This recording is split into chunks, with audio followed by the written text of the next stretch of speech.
Hello students, welcome back to my channel. तो आज मैं आप सबको पढ़ाने वाली हूँ फ्लेमिंगो बुक का chapter first, that is the last lesson. Chapter पढ़ना तो ज़रूरी है ही, बट साथ के साथ आपको उनके ऑथर का नेम भी लर्न होना चाहिए, बिकॉज़ अब इससे रिलेटेड काफ़ी क्वेश्चंस आते हैं अबाउट द ऑथर। तो हम अपना रीड करते हैं अबाउट द ऑथर को। अल्फोंसो डॉडर, इनका जो जन्म है वो 1840 में हुआ था और इनकी डेथ हुई थी 1897।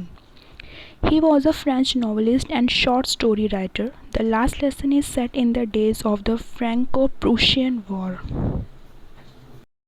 तो जो अल्फोंसो डॉरेट है वो एक फ्रेंच नॉवलिस्ट है। नॉवलिस्ट यानी कि a person who rights novel, and वो शॉर्ट स्टोरी राइटर भी हैं, यानी कि अल्फोंसो डॉरेट एक फ्रेंच नॉवलिस्ट भी है और साथ के साथ वो शॉर्ट स्टोरी राइटर भी हैं।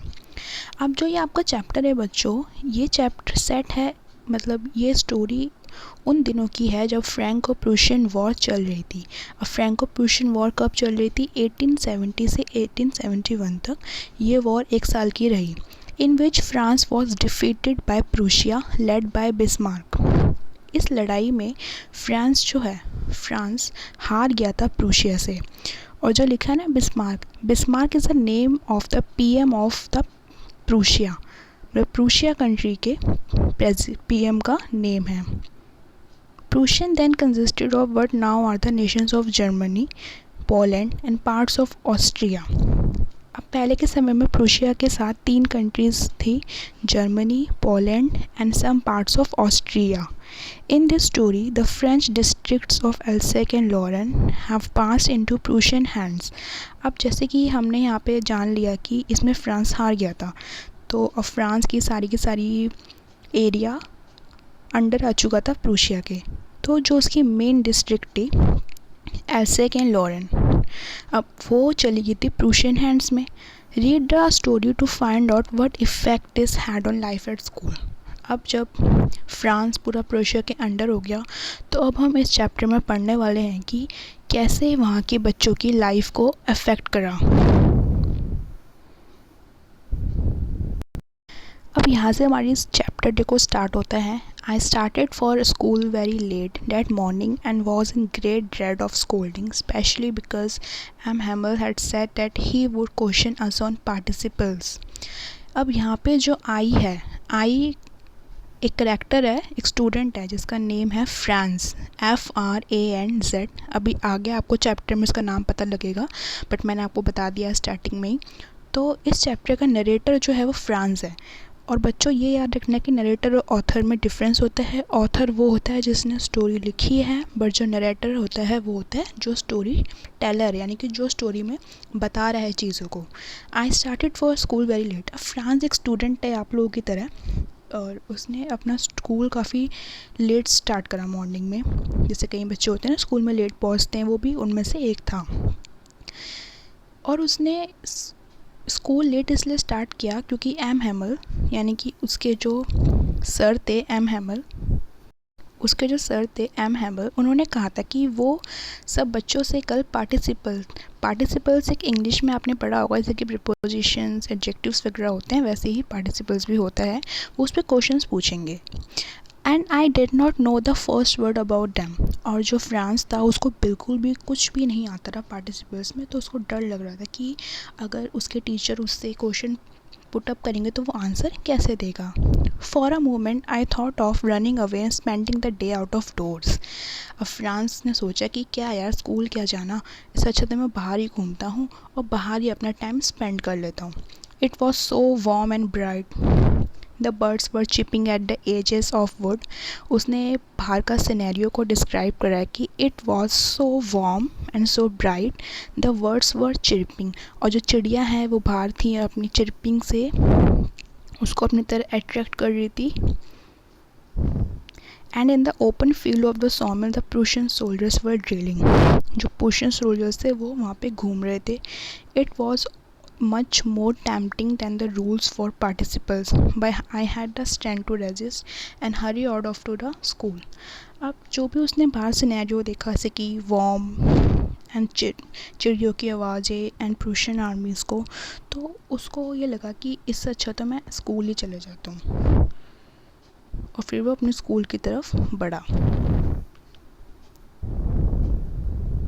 When I passed the town hall, there was a crowd in front of the bulletin board. अब टाउन हॉल यहाँ पे एक प्लेस है, तो जैसे ही उसने टाउन हॉल को पास किया उसने देखा कि सामने बहुत ज़्यादा क्राउड है front of the bulletin board. Bulletin board जैसे कि आपके स्कूल में नोटिस बोर्ड्स वगैरह होते हैं वैसे होता है, कोई भी न्यू नोटिस कोई भी अनाउंसमेंट होती है तो उसको वहाँ पे लगाया जाता है।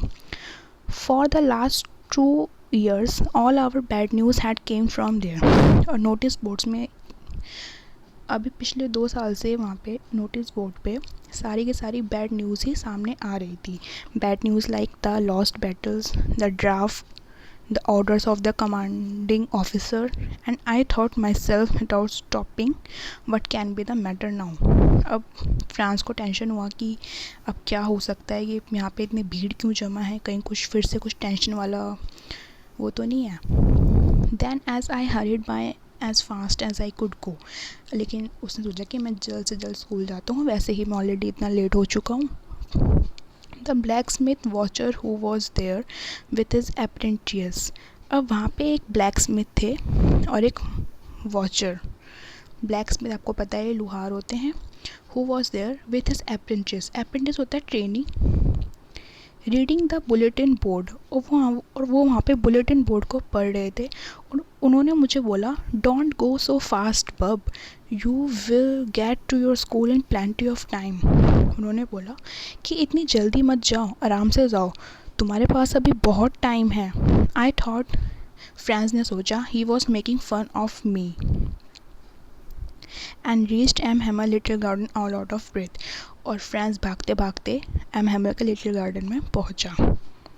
Usually when school begin there was a great bustle. Friends ने बताया कि जब स्कूल ओपन होता था तो वहाँ पे ग्रेट बसल मतलब बच्चों का बहुत काफ़ी शोर होता है, जैसे कि हम लोग स्कूल में देखते हैं कितना शोर होता है जब स्टूडेंट्स होते हैं।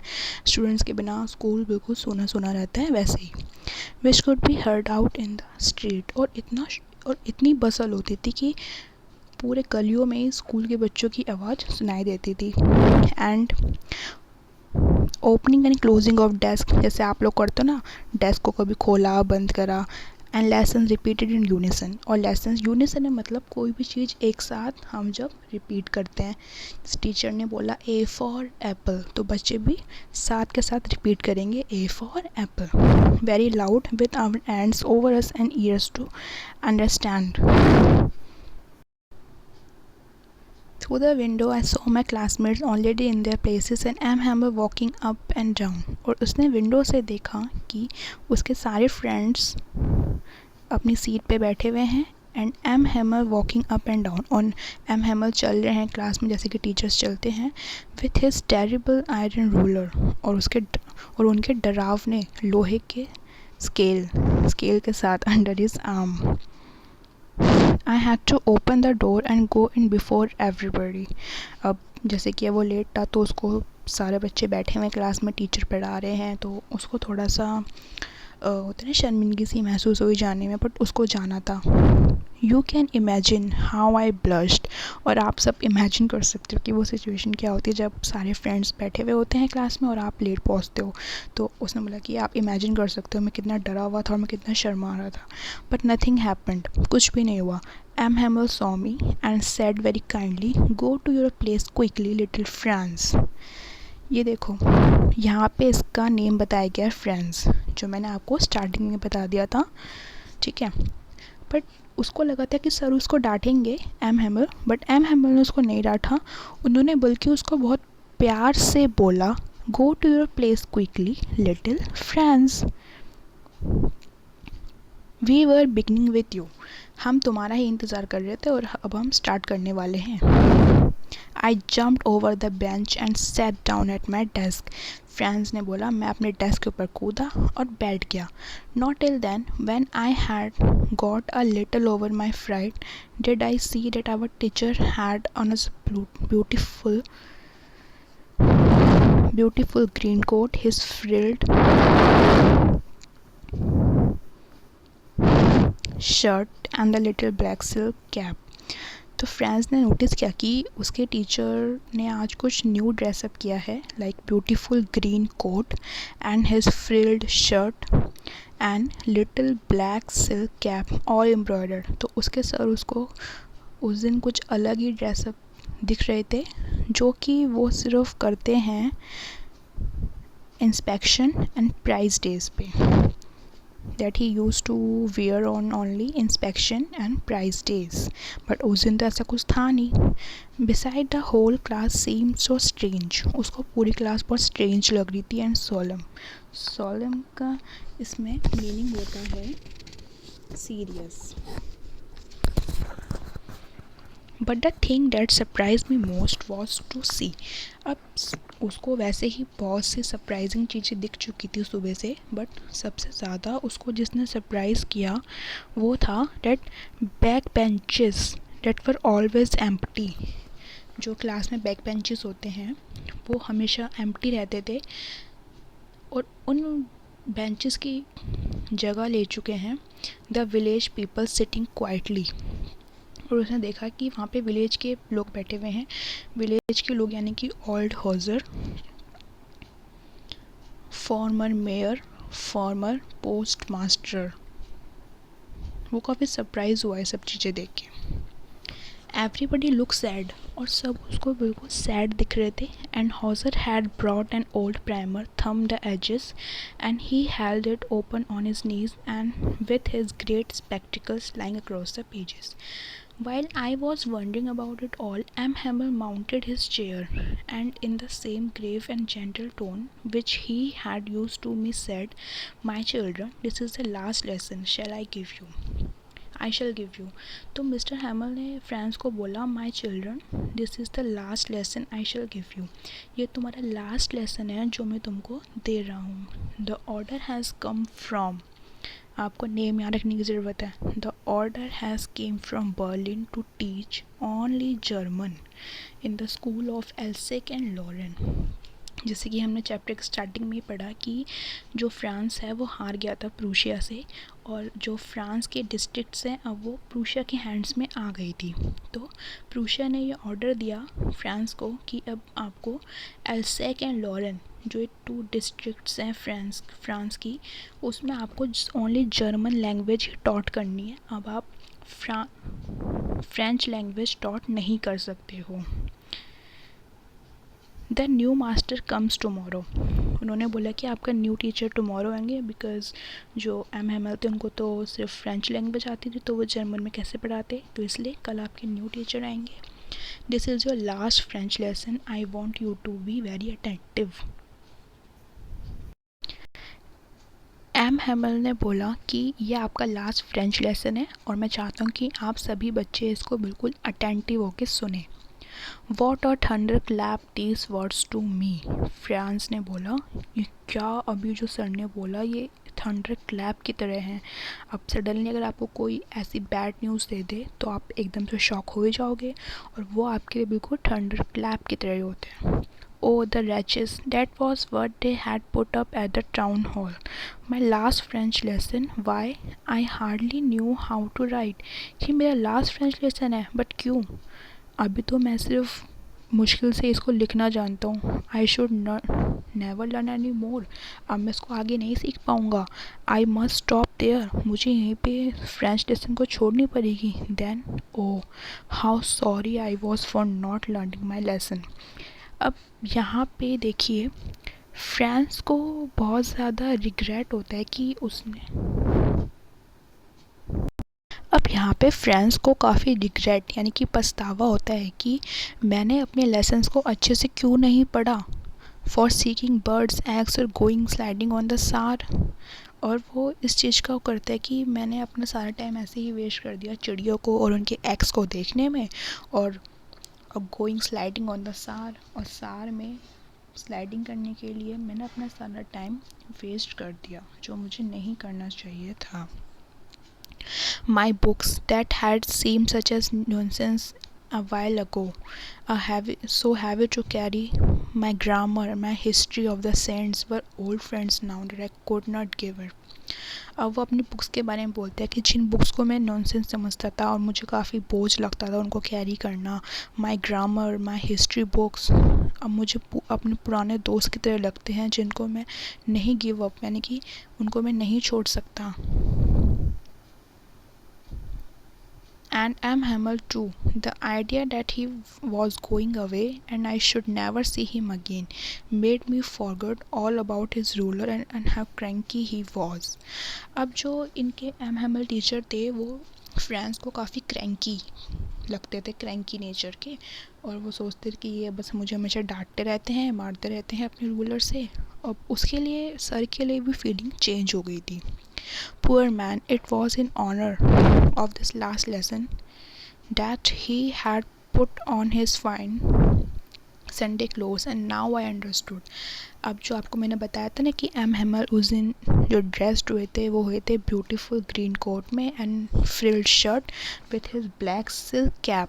अब फ्रेंड्स को समझ में आया कि एम हैमल ऐसे ड्रेसअप क्यों हुए थे and why the old man of the village were sitting there in the back of the room. अब उसको ये भी समझ में आ गया कि ओल्ड मैन यानी कि old Hauser, former mayor, former post master जो हमने आगे पढ़ा, वो लोग भी बैक बेंचेस पे क्यों बैठे थे. अब उसको सारी की सारी बातें धीरे धीरे समझ में आने लग गई थी.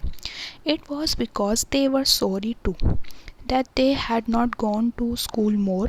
It was their way of thanking our master for his 40 years of faithful service. अब यहाँ पे आपको ये पता लग रहा है कि जो एम हैमल उनके टीचर थे उनको 40 years हो गए थे वहाँ पे पढ़ाते पढ़ाते. तो जो बैक बेंचेस फिल हो गई थी by the people of village, वो इसलिए हुई थी कि वो लोग वहाँ पे एक तरीके का उनको रिस्पेक्ट पे करने के लिए आए थे एम हैमल को कि आपने इतनी अच्छी सर्विस दी, और इसलिए वो उनको अपना ग्रेटिट्यूड एक्सप्रेस करने के लिए आए थे. While I was thinking of all this, I heard my name called. अब जब फ्रांस इन सब चीज़ों के बारे में सोच रहा था तभी उसके सर ने उसका नाम लिया.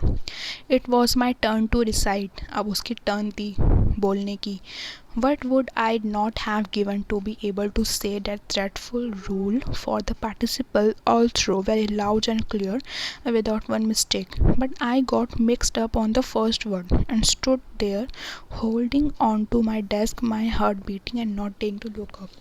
अब जो फ्रांस था उसको पार्टिसिपल में कुछ भी नहीं आता था, एक शब्द भी उसको नहीं आता था. तो वे सोच रहा था कि अब वो कैसे सर को जवाब देगा जो सर उससे पूछेंगे. उसकी हार्ट काफ़ी बीट कर रहा था जैसे कि बच्चों का हो जाता है डर के मारे. And not daring to look up, और उसमें इतनी हिम्मत नहीं थी कि वो सर उठा के अपने सर को देख सके. आई हर्ड एम हैमल से टू मी. अब उसके सर ने उसको बोला, I want scold you little France, you must feel bad enough, see how it is. अब उसके एम हैमल ने उसको काफ़ी अच्छे से समझाया कि मैं आपको मारूंगा नहीं little France. Every day we have said to ourselves bah I have plenty of time. हम लोग रोज़ अपने आप को बोलते हैं कि हमारे पास बहुत टाइम है, अभी कर लेंगे, कल कर लेंगे, I will learn it tomorrow, हम कल कर लेंगे. And now you see where we have come out. That's the great trouble with Alsace. और एम हैमल यहाँ पे एल्सेक जो डिस्ट्रिक्ट है फ्रांस की उसको बता रहे हैं कि एल्से के लोगों में ये प्रॉब्लम है कि वो कोई भी काम आज नहीं करते, वो हमेशा यही करते हैं कि हम इस काम को कल सीख लेंगे, कल कर लेंगे. She puts off learning till tomorrow.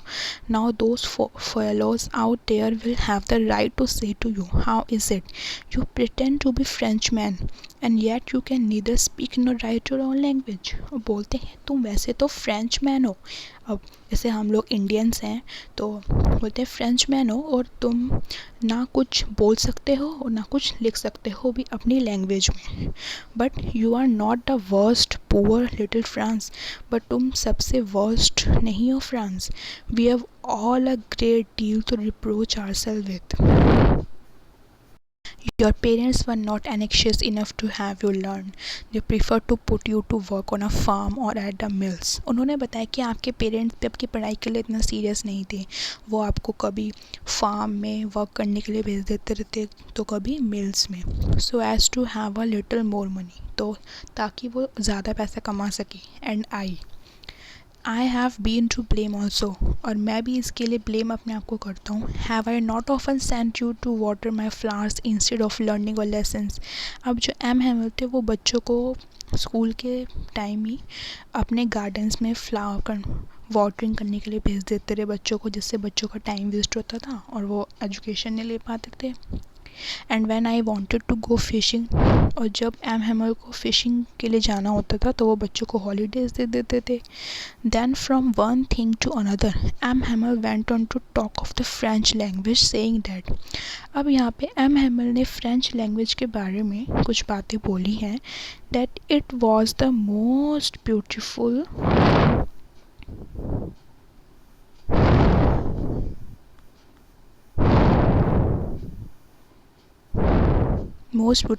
language in the world, the clearest, the most logical.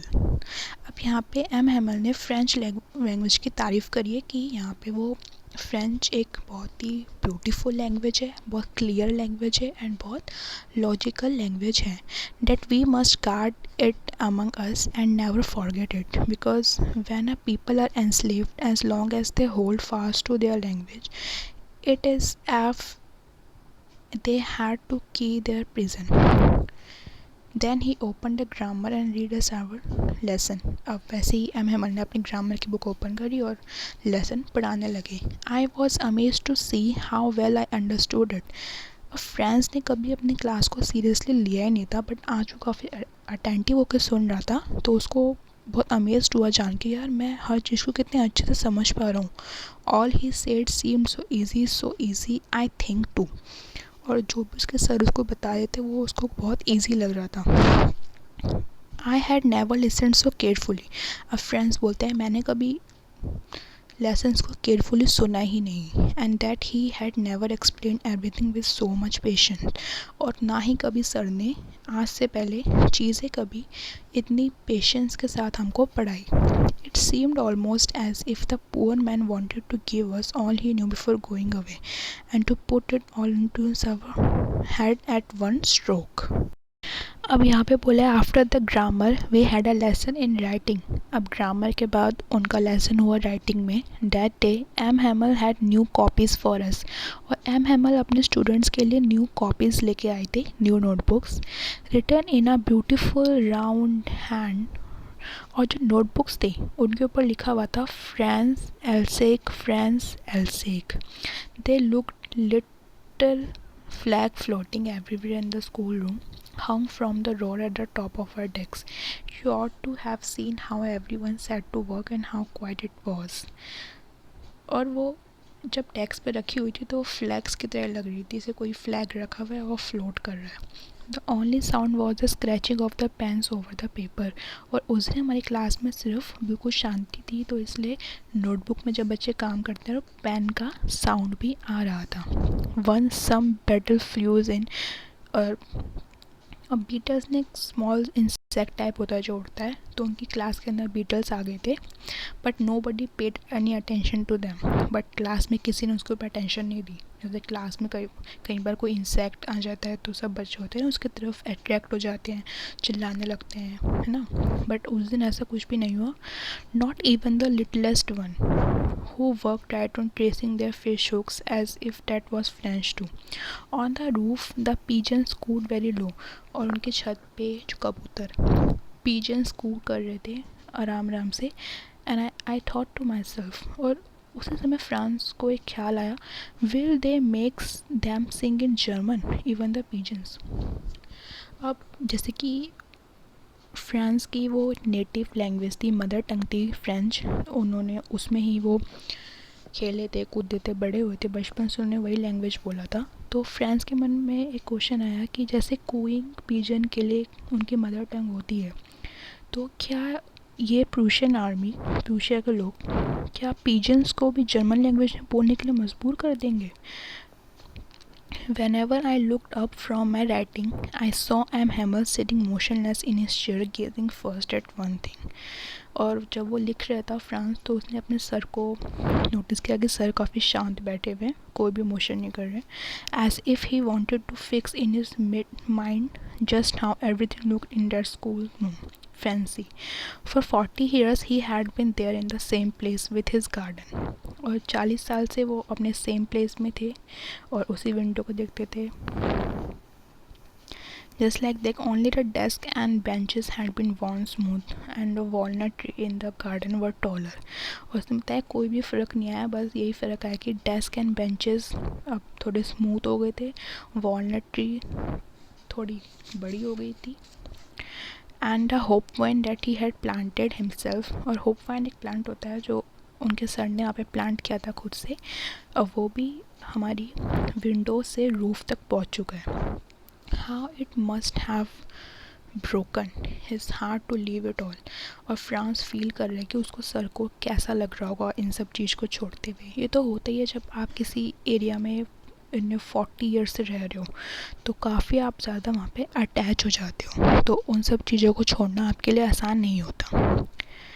To hear his sister moving about in the room over packing their trunks. अब उनकी जो सिस्टर थी एम की, वो भी वहीं पे रहती थी, तो वो अपने ट्रंक्स यानी कि सूटकेस होते हैं बड़े वाले, उनको पैक कर रही थी क्योंकि उनको नेक्स्ट डे कंट्री लीव करना था. But he had the courage to hear every lesson to the very last. After the writing, we had a lesson in history. और राइटिंग के लेसन, उनका फर्स्ट लेसन हुआ ग्रामर में, second lesson हुआ writing का, and third lesson हुआ history का. उन्होंने उनको लेसन पढ़ाया. And then the babies chanted their, baby be bo bu, और बेबीज यानी कि स्टूडेंट्स ने इसको बोला. Down there at the back of the room old Hauser had put on his spectacles and holding his primer in both hand. Old Hauser ने अपना चश्मा उतारा, होल्डिंग द प्राइमर इन, और अपने प्राइमर को अपने हाथ में पकड़ा. Spell the letters with them, और अपने लेटर्स को बोला. You could see that he too was crying, और ओल्ड हॉजर भी रोने लग गए, वो भी काफ़ी इमोशनल हो गए क्योंकि मूवमेंट ऐसा था. हिज वॉइस ट्रेम्बल्ड, जैसे कि आप जब कोई चीज़ बोलते हो, अगर आप इमोशनल होते हो तो आपका वॉइस भी उसके साथ थोड़ा लड़खड़ाने सा लगता है ना, मतलब थोड़ा, समझ रहे हो आप. And it was so funny to hear him that we all wanted to laugh and cry. और अब वो जब ऐसे बोल लेते तो ऐसा लग रहा था, मतलब बच्चों को हंसी आने वाली थी, अब वो सोच रहे थे हम हंसें. How well I remember it that last lesson. Friends ने बोला ये जो लेसन मुझे बहुत अच्छे से याद रहेगा. All at once the church clock struck 12. अब जैसे कि यहाँ पे 12 बजे. Then the Angelus. At the same moment the trumpet of the Prussian returning from drill sounded under our windows. और प्रूशियन की जो ड्रिल्स निकल रही थी उसका साउंड आया हमारी विंडो से. M. Hammer stood up in his chair. I have never seen him look so tall. My friend said he, I, but something choked him and he could not go on. उसके friend था, वो कुछ बोलने वाला था आई से, but वो बोल नहीं पाया. Then he turn to the blackboard, took a piece of chalk.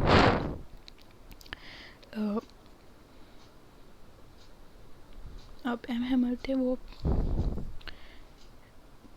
Black board की तरफ मुड़े, उन्होंने पीस ऑफ चॉक लिया एंड उन्होंने लिखा वाइवा ले फ्रांस. इसका मीनिंग होता है लॉन्ग लिव फ्रांस, मतलब फ्रांस हमेशा, अच्छा हम बोलते हैं लॉन्ग लिव रहे हमारा France nation. And without a word he made a gesture towards with his hand. School is dismissed, you may गो. उसके बाद उन्होंने कुछ भी नहीं करा, अपना उन्होंने बोला school is dismissed, you may go. School finish हुआ और अब आप जा सकते हो. सो स्टूडेंट्स, चैप्टर आपका यहीं पे ख़त्म होता है. मैंने चैप्टर पूरी इस वीडियो में ख़त्म कर दिया है. अगर आपके कोई भी डाउट्स होते हैं तो आप मुझे कमेंट कर सकते हैं. एंड सबसे लास्ट में मैं आपको बताना चाहूँगी इसका मॉरल, यानी कि हमको उससे क्या शिक्षा मिलती है इस चैप्टर से. इस चैप्टर से हमको ये शिक्षा मिलती है that we should not postpone our work for tomorrow. हमको अपना कोई भी काम कल के ऊपर नहीं टालना चाहिए. जो काम हो सके हमको वो आज ही करना चाहिए, ठीक है. और आप समझ गए हैं चैप्टर को अच्छे से, ऑथर का नेम अच्छे से याद रखना. ओके. सो अगर आपको वीडियो पसंद आया हो तो चैनल को सब्सक्राइब कीजिए, लाइक कीजिए और शेयर कीजिए. तब तक के लिए बाय, टेक केयर.